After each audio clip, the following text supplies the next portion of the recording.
thank you all very much for coming, and thank you to my colleagues for joining us on the panel. We'll do a quick introduction. With one member who is still trying to get in, but hopefully will get in as soon as possible. And we're with you for the next 40 minutes to talk through the work that we've been doing with the digital community manager apprentice program. So hopefully that will be of interest to you. There's opportunity for questions in this slot, but also you can visit the booth if you wish, and we'll get some more detail about the programs here.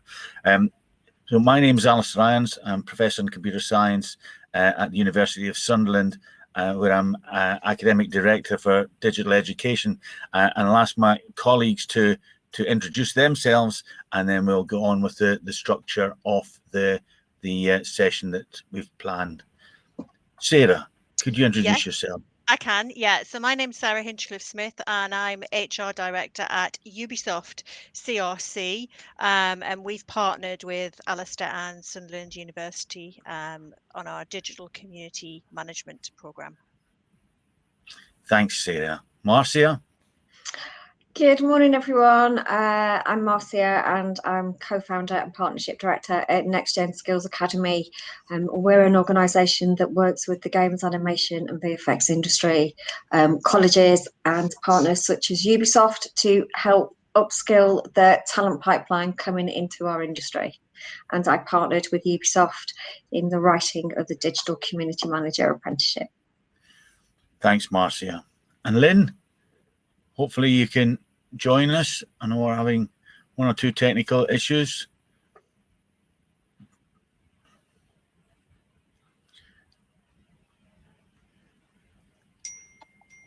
Excuse me, I think that might be Lynn. It's Lynn. Lynn can't get off mute, so we will try a plan B and utilize various bits of technology as we move forward, so bear with us. And just on cue, one of our star apprentice students, Carlos. Could you introduce yourself, Carl? Yes. Hi, everyone. Sorry for being late. Just had a few technical issues. My name's Carlos, 28 years old. Currently work for Ubisoft. I'm a social support agent, and yeah, I'm an apprentice, being directly involved in the program. Smashing, Carl. Thank you so much, and you're very welcome. Just perfect timing, not late, just timing. So, thanks very much, folks. So, just a little bit of background about the program. As many of you know, the University of Sunderland is committed to the apprentice programs, the degree apprentice programs, and we have. In the past had got degree apprentice programs in digital technology solutions, which has been running for 6 years, and I've worked with colleagues across the region, particularly Sage, Accenture and Tombola, to run that program. Has been very successful over the period of time, and this year we've launched a level 7 program in digital technology solutions. The name of those degrees is decreed by the DCMS, so it's not something that we invented. But this the program we're going to talk about today is a new venture for us, a new venture for the university, and has been really interesting program to be involved with. As colleagues will talk about later on, we've been working on this for a number of years, pulling it together. It's very much been a co-created program.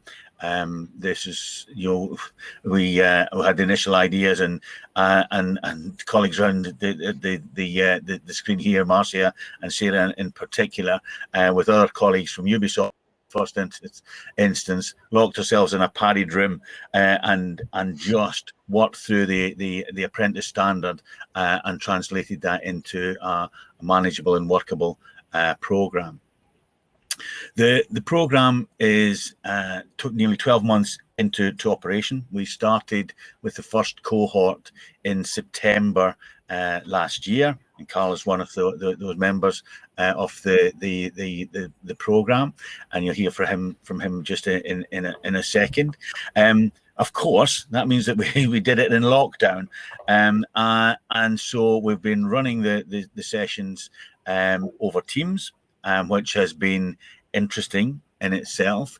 It has led to a different dynamic in working with the apprentices, but unless Carl contradicts me completely, it's worked interestingly well, and so we've been able to do things on Teams that we possibly wouldn't have been able to do had we been working face to face.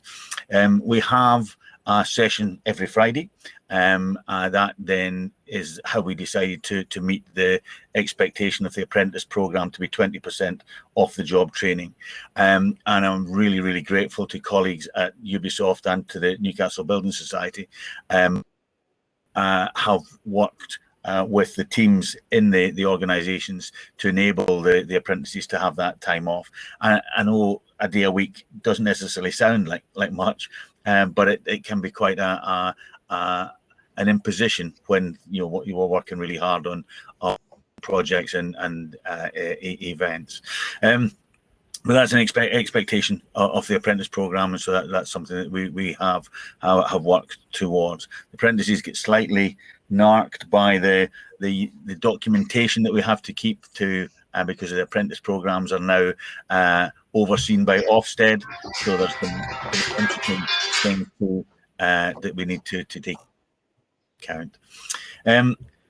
So first year in, we've done the first 2 blocks of the program. In the autumn term, moving into the beginning of the new calendar year, we looked at the principles of digital community management and what that meant in the context of folks' jobs, and really put in place the working principles of the apprentice program around theory, practice, work-based learning, independent learning, and the like. So that went reasonably well. The students produced some really excellent work on that module, and since February we've been looking at communications in DCM, which is I feared was going to be rather dry, but actually the apprentices have made it to really come to life, and it's been fantastic. It's really intriguing going into the weekly workshops with a plan in your head, and the apprentices just drag me away in a completely different direction, which is fantastic. It really is. It just shows their commitment to learning, their desire to drive the learning. It's an interesting challenge for me, and it certainly keeps me on my toes. So we just finished that block. The students did a presentation to employers and colleagues a couple of weeks ago. We're just finalising the report that we do at the end of each block, and the students are going into their summer period where we continue with the 20% off the job learning, but they're working on work-based projects and pulling together the portfolios over the summer. So in the autumn we pick up the professionalism strand for DCM. Sarah and I have been looking at what we're going to do with the second cohort, and it may well be that we run a repeat of last year. It may well be that the new students come in and join with the first cohort, because we designed the program so that each of the blocks could be done independently, and indeed can be offered outside the apprenticeship, and may well be CPD for colleagues. Just a couple of things before I pass on to colleagues and invite them in. They again been really impressed with the way that the organisations have engaged with the mentoring programme. All the apprentices have work-based mentors, and that has been really excellent. The support that they have given, and guidance and work shadowing opportunities, all done online, which is really amazing. We've run 2 celebration events. where we've invited colleagues from across both organisations, but also external to the immediate family of their apprenticeship, and giving the students, the apprentices, the opportunity to showcase their work, and that they've been really, really well received. I think the students might be a little bit stressed by the whole thing, but it was interesting to do. But again, shows that commitment from the employers to work with the program. We've also been very, very lucky to have a number of external speakers come in and talk to the apprentices from organisations throughout the region, but also beyond, both nationally and internationally. So that hopefully gives you a flavour of where we're at with the programme, what it's been trying to achieve.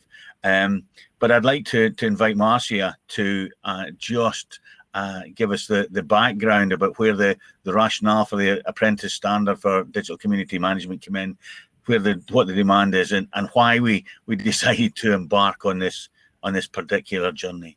Marcia.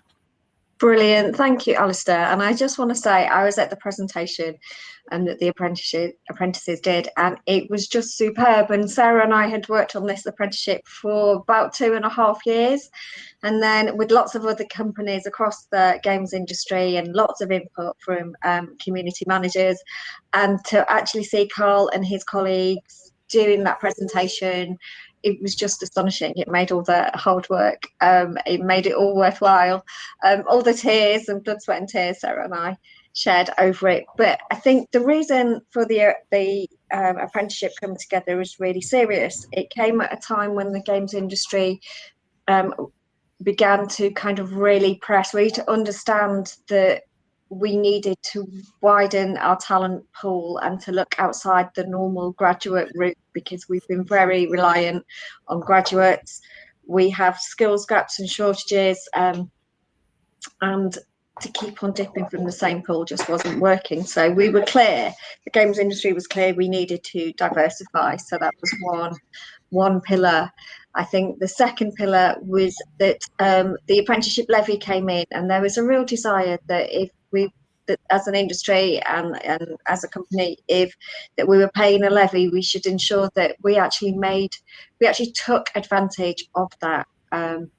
So that was also key, that focus mind, definitely. And the reason that we came to the digital community manager is that as a profession, it is new. It is pretty new. Companies are only now just directly talking to their customers and understanding the value of building a direct relationship with customers, and using that to feedback and inform a company about how they go ahead and how they work with their product. So we had a beautiful storm of a brand new profession, which we were at the forefront of, a need to make use of a levy, and the desire to diversify our workforce. So that's why we came to building an apprenticeship, and we actually started it as a digital games community manager, or game community manager. And actually, as we went through the approvals process, it was realised that it wasn't just about the games industry, that community managers were becoming increasingly important across a wide range of different sectors. So we actually went back and we made amendments so that it was appropriate right across different employment markets. Thanks, Marcia. That's absolutely wonderful, and it just sets the scene very nicely to bring Sarah into the discussion. And Sarah, if you could tell us why Ubisoft wanted to get involved in this, and then maybe tell us a little bit about your engagement with the development process. Yeah, well, really to reinforce what Marcia said. So since CRC was created 7 years ago, community management has rapidly evolved from very sort of basic forum management to being a critical business activity with a distinct skill set that's very separate from digital marketing, which is where it traditionally sat. And due to the pace of industry developments and the requirement for us to be closer and closer to our players and really know what they're saying, they're thinking, they're feeling, and what they want to see in our games, there was a distinct lack in an awareness really of the criticality of community management as a function, but also a distinct lack of any formal accredited educational course to support people, to enable people to study the theory, the concepts, the practices, to prepare them for life as a community manager. So essentially everyone was self-taught, which isn't a great position to be in as a business. So driven by the desire to really support the team to develop professional skills, best in class, and also gain formal accreditation for what they can do. As well, we started to think about using the trailblazer route to create an academic course that would deliver exactly what we needed as a business and give our community teams the accreditation as professional practitioners, which they absolutely are. And yes, there was a motivation with the levy as well. That certainly focused attention and made us think about it more seriously. And that led to initial conversations with Marsha, and with her, undoubtedly, we couldn't have done this without her support. And also the close collaboration with other video games industry partners. We navigated through the journey to create the standards, define the skills, the knowledge, and behaviours that we wanted to see in an absolute fully formed, perfect digital community manager. And then Alistair joined the team, and collectively we worked through how the standard could actually be delivered. So yes, it has been quite a journey. I mean, I'm going to take the positive from that. That quite a journey, just is such a lovely phrase that's got so many connotations, but indeed quite a journey. So we got to a point really about this time last year, when we had our program ready, and we thought, we better get some folks involved in this. How did you go about identifying the areas of the business that would benefit from this, Sarah, and how did you go about encouraging participation?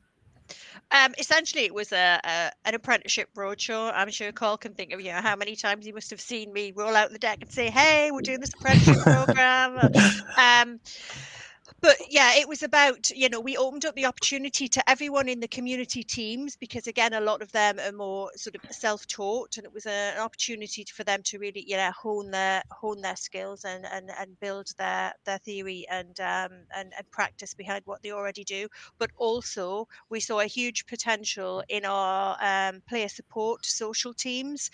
As the business evolves and social support becomes much more important to us, we had a big population there who potentially their natural career path would be to move towards community management, because essentially that's what they were already doing. So we had opened it up to anybody who was interested and who was in a position to bring some relatable job experience to the program, and who we could see a direct career path in terms of evolution and career development. So really it came down to a strong motivation to want to be on the program, good performance, and a really strong sense of potential as key considerations as to who should join the program. And we're already reaping the benefits from the program itself. We've seen already. Carl, is it one or two successful moves from social into community teams? Yeah, two. So the career path is tangible. We've got real life examples now, and we've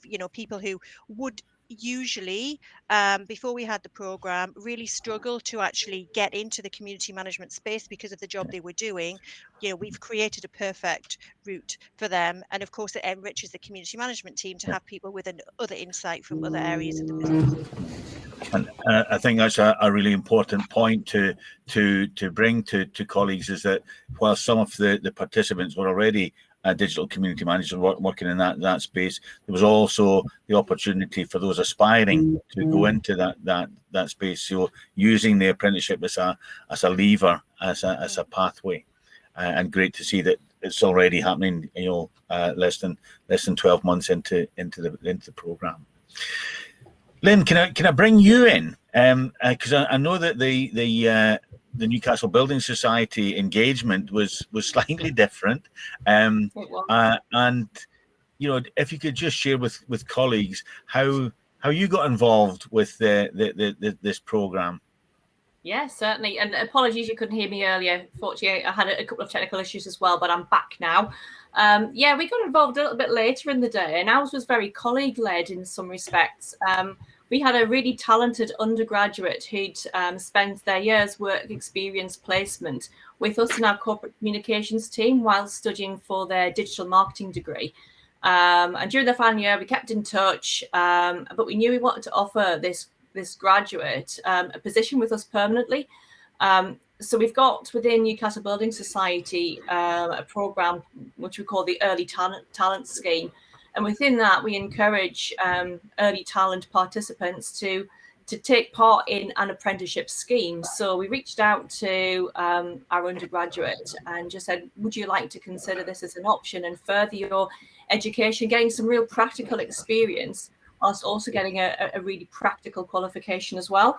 And she was incredibly keen. So she went away and had a little look. We had a little look, and collectively we spotted this new apprenticeship course that Sunderland University were sponsoring.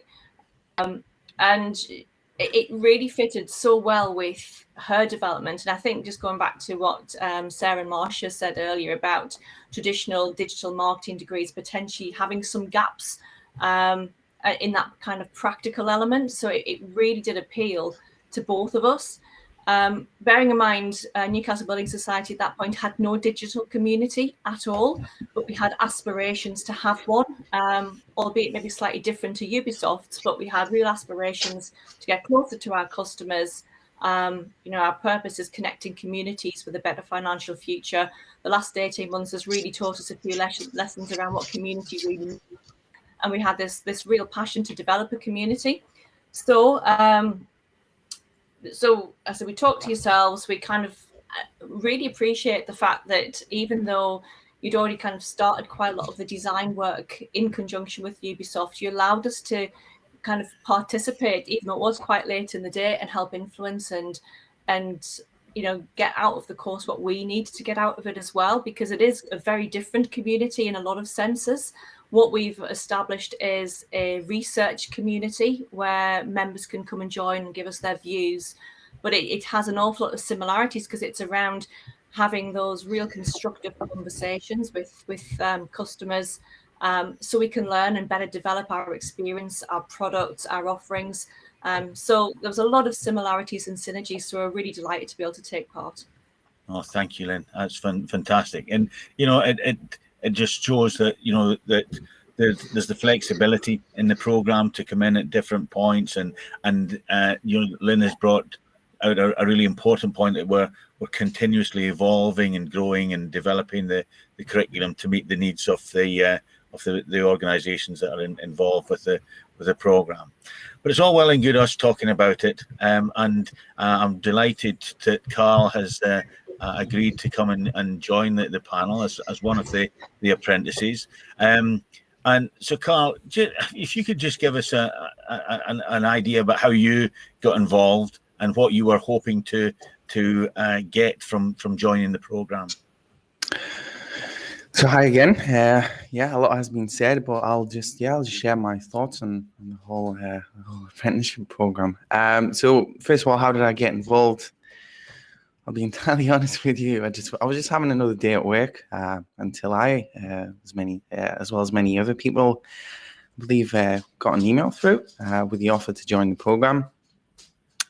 As someone who's been aiming at digital community manager's position for quite some time, I just had zero hesitation on my behalf, and I immediately showed interest. I know that there has been certain criteria that has been reviewed prior to us joining the program, But luckily for me, I was one of the few chosen ones who got the chance to take part in it, and generally couldn't be any happier, really. What did I hope to achieve from the program? In terms of my expectations, I realized that it's not only going to give me a chance to improve my knowledge, but also it'll help me to develop my skill set for the role and have a direct involvement with the digital community managers' activities, which over the course of time, hopefully, will help me to climb the career ladder and be a digital community manager myself.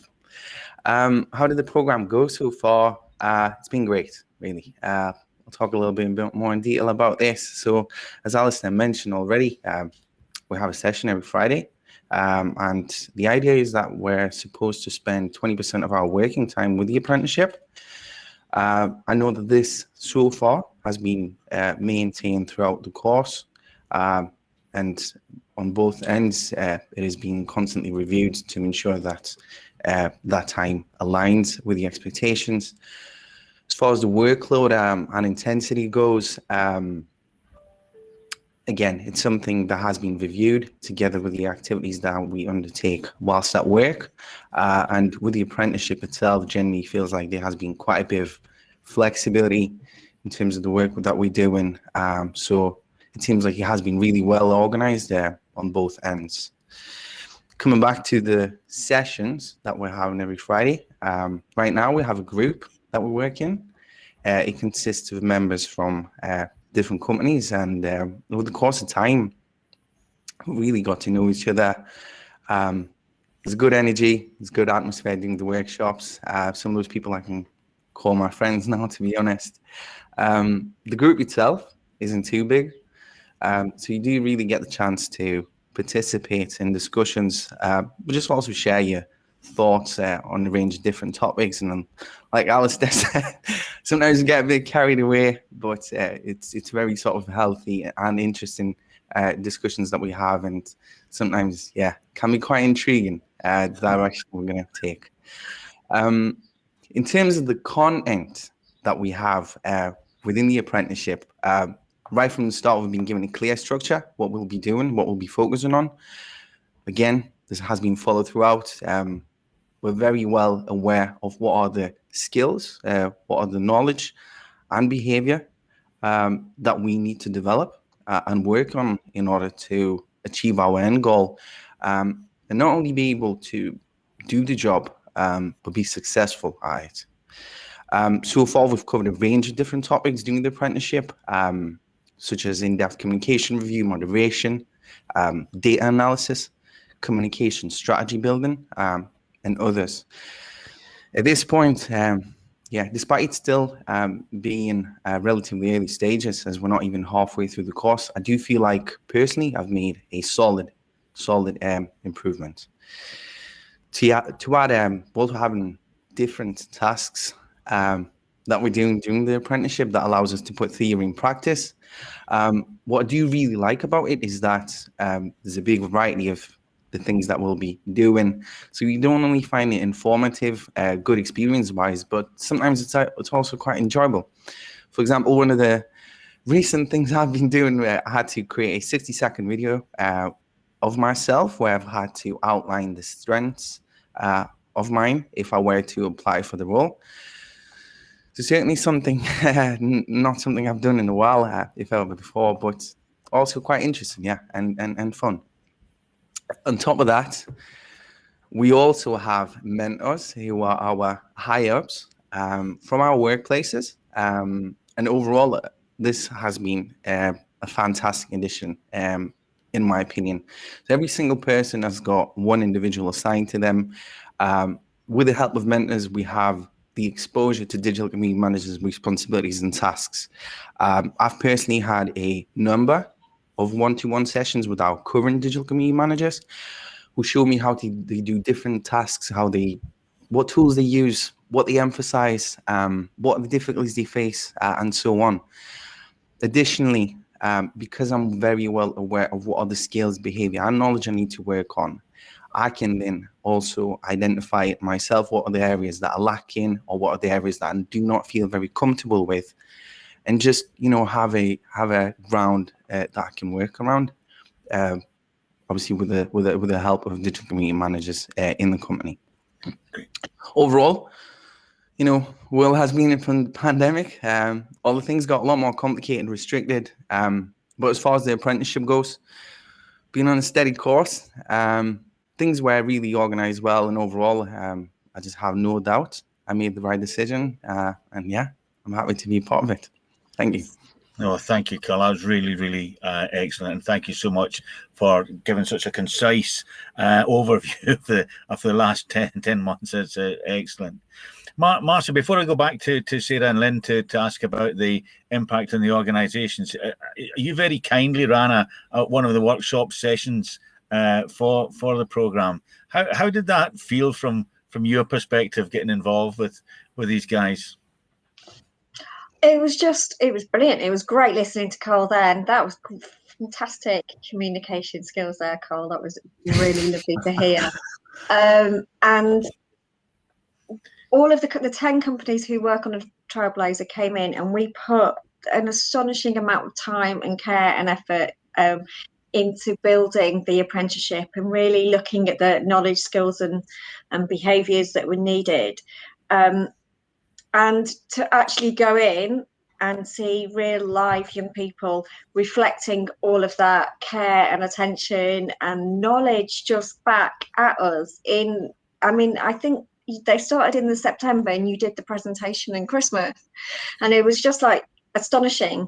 And when I saw what the further leaps that they had made in the presentations that happened last month, it really underlines and justifies the reason for doing an apprenticeship and all of those, why we did it in the first place. We did it to give a framework for young people who were coming into this brand new profession. We did it to give them the opportunity to learn and to learn from their peers and to progress their careers. So to have that reflected back so quickly completely validates the whole process. No, thank you. Thanks, Marsh. That's wonderful. And thanks again for doing the session. I loved it, as well as the apprentices. If I can turn to Sarah and Lynn now, just to kind of give us an overview of what impact the programme has had, not just on the apprentices, but on the organisations. Sarah.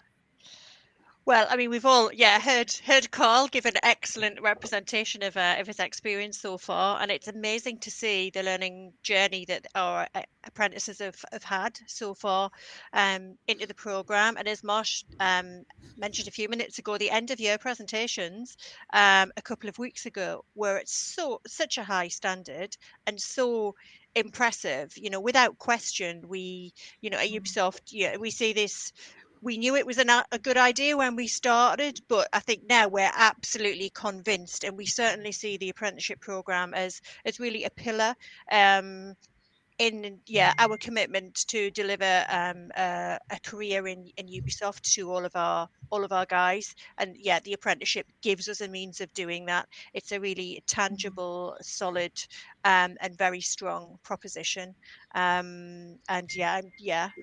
Despite the journey, just so pleased that we committed to it, and we stuck in there and got to deliver it, because it's great to see everyone thriving on the program and really getting to do the jobs they really want to do, and enabling them to do that in such a valuable way is great. No, that's brilliant, Sarah. Thank you. And Lynn, from the MBS perspective.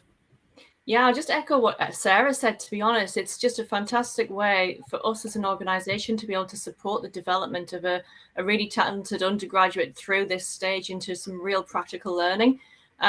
Benefits to us have been immeasurable, because I mean we've really benefited from bringing that latest thinking back into the organisation that we didn't have, trying to set up a community from scratch. So our apprentices had the opportunity to be involved from the ground up, consulting on design, tone of voice. I think what I've really noticed, it's something that Carl mentioned, was kind of the audience communication as well, and just being able to developed an entire content plan from scratch.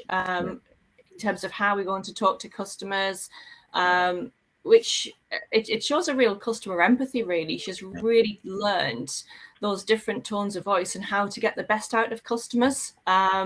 She's working with a lot of internal stakeholders from lots of levels to make sure that the content is reflective of internal business needs. Again, going back to what Carl said around data, she's presenting data back, real insight, which will help develop and support product development, service development, brand development going forwards. So from our perspective, we've really benefited massively from this additional learning, and hopefully our apprentice has too. No, that's great. I mean, it's really important that the organisations are putting a lot of work into this, a lot of commitment, a lot of time given to the apprentices, a lot of time commitment, from others in the organisation. So it's great to see that payback's happening already. You'll hear pings in the background. I've been getting 5-minute warnings, I think, for the last 5 minutes. So as we're coming to the end, just really to invite all colleagues on the panel to say, what do you think the future for the apprenticeship and digital community management might be? Mars? Very bright. We can see from Carl that it has true advantages for not only the apprentice. We can see from Sarah and Lynn, it's got advantages for the companies involved. So this will grow. Brilliant. Thank you. Lynn? Yeah, I would agree. And I think widening almost the definition of what community manager actually means. We're managing multiple digital community spaces. Certainly with the impact of the last 18 months, we need to reach out in multiple channels. So I think the more companies get involved, and I know how flexible you are at accommodating, certainly massively appreciative of accommodating us at the last minute. I just think the impact and the demand is going to grow exponentially. Brilliant. Thank you, Lynn. Sarah? Yeah, I mean, as I said, really for us, it's invaluable. We certainly see it as a really great tool of building our succession pipeline for community manager talent, and we're also having conversations about, right, this is a level 4. Should we actually develop a level 7 standard to really give this job and this profession the accreditation that it deserves. Yeah, no, thank you. And Carl, last word from you. Apart from the huge amount of work that you've got to do next year, which you will enjoy, every second of, what does it mean for you moving forward?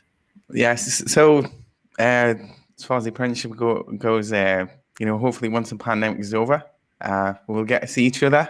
We've been only doing these, over internet, but this period has shown that we can unite when we need to. We can face on any obstacles or challenges head on. And therefore, going forward, I do believe that the strong bond between employer and educational institution will really help to maximize the results for the apprenticeship. Brilliant. Thanks so much, mate. I really do appreciate it, and thanks for your time. And the one of the many things that you've developed over the last 10 months is your confidence, and you wouldn't have done this in September. So it's just fantastic to see. So can I take this opportunity to thank my colleagues from the panel, Sarah, Marcia, Lynn, and of course Carl, and thank you all for attending. There's opportunity to have a look at the booth and some stuff on there, and you even see me with my post freedom haircut before we got the barbers opened again in lockdown. Although it wasn't really the barbers, it was my wife, but that's another story for another day. So thank you all so much. And if anyone's interested in getting involved with the DCM or indeed the other apprentice programs that we offer at the University of Sunderland, then please feel free to let us go. I suspect we're going to get quizzed away now. So I'll finish. I'll try and finish with a full stop at the end of a sentence. Thank you, everyone, and look forward to working with you all in the future. Thank you. Thank you for your time. Bye. Thank you, Alistair. Bye, Sarah. Bye. Bye-bye.